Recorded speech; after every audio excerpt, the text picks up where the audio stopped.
নামাজ কিভাবে পড়তে হয় আপনি এটা জানেন, ইফতার কিভাবে করতে হয় আপনি ওটাও জানেন, ঈশ্বরচন্দ্র বিদ্যাসাগরকে কিভাবে শ্রদ্ধা জানাতে হয় আপনি সেটা জানেন না। এই রাজ্যের মূর্খমন্ত্রী বলেই সম্ভব। যদি এই রাজ্যের শিক্ষিত একজন মুখ্যমন্ত্রী হতেন তাহলে আপনি এটাও জানতেন। সকলকে নমস্কার, আমি সুমন। আপনারা সকলে জানেন রাজ্যের মুখ্যমন্ত্রী ঝাড়গ্রামে আজকে সভা করেছে। বাংলাদেশি রোহিঙ্গা অনুপ্রবেশকারীকে বাংলায় এই ভোটারের তালিকায় রাখতে হবে, আর বাংলা ভাষা বাঙালি হচ্ছে একটা নাটক। আসল উদ্দেশ্য রোহিঙ্গা অনুপ্রবেশকারীকে এই বাংলায় থাকতে হবে, তৃণমূল কংগ্রেসকে ভোটটা দিতে হবে, যার জন্য বাংলাদেশি রোহিঙ্গার হয়ে পথে নামছেন ঝাড়গ্রামে। সেখানে রাজ্যের মুখ্যমন্ত্রী কি করলেন আপনাদেরকে সেই ভিডিওটা দেখাচ্ছি, দেখুন।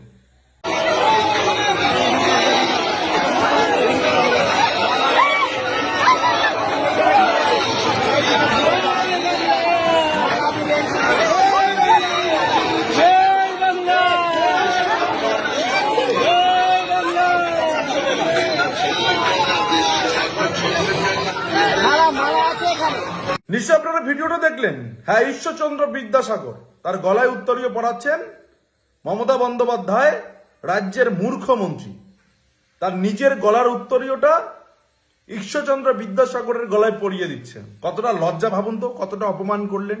আর এই রাজ্যের মুখ্যমন্ত্রী বাংলায় আন্দোলন করেন, বাংলা বাঙালি, বাংলা ভাষা, এর এই যোগ্যতাটা পর্যন্ত আছে এই রাজ্যের মুখ্যমন্ত্রী। ঈশ্বরচন্দ্র বিদ্যাসাগরকে ভুলে যান, তাকে কিভাবে উত্তরীয় পড়াতে হবে সেটা ভুলে যান, কিন্তু নামাজ, ইফতার, ঈদ কিভাবে পালিত হবে সেটা ভালো করে মনে রাখেন। এখন বাংলা বাঙালিকে কিভাবে শেষ করবে সেই চিন্তা করছে রাজ্যের মুখ্যমন্ত্রী মমতা বন্দ্যোপাধ্যায়। এই রাজ্যের মুখ্যমন্ত্রীর লজ্জা থাকা উচিত। এই রাজ্যের মুখ্যমন্ত্রী যখন রাকেশ রোশনকে চাঁদে পাঠিয়ে দেয়, এই রাজ্যের মুখ্যমন্ত্রী যখন ঈশ্বরচন্দ্র বিদ্যাসাগরকে একটা উত্তরীয় পড়াতে জানে না, একটা সম্মান দিতে জানে না, একটা শ্রদ্ধা করতে জানে না, একটা ফুলের মালা পরাতে জানে না, সে রাজ্যের মুখ্যমন্ত্রী এই বাংলার মূর্খমন্ত্রী। দুঃখ লাগে, এই বাংলায় আমরা কোন বাংলায় বসবাস করছি, দুঃখ লাগে। একের পর এক এই ধরনের ঘটনা, হিন্দু বাঙালি, হিন্দু সংস্কৃতি একের পর এক ধ্বংসের দিকে এই রাজ্যের মুখ্যমন্ত্রীর সময়কালে।